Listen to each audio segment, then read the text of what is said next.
Hey friends, Leslie here, and today we are reading Acts chapter 22. So in this chapter, we get to see how Paul responds after being arrested in Jerusalem. The first thing he does is that he convinces the commander who's just arrested him to let him speak to the crowd, the same crowd that is basically responsible for him being arrested in the first place.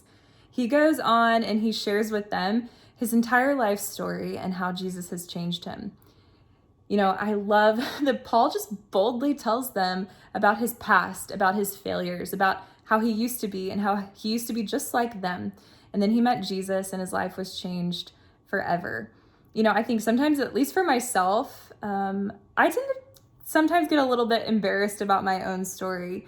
I get nervous about sharing about my past failures or things that maybe I'm not so excited about sharing, right? I forget the power that God's transformation in my life may hold for someone else.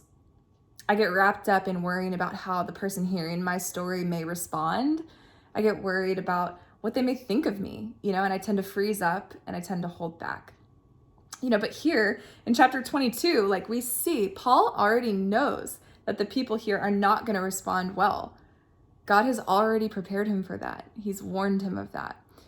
And yet he is faithful to God's calling on his life to share the message of Jesus and his own story of transformation with them any way he can. Even in the face of persecution, he uses every opportunity he can to share this story, to share this message.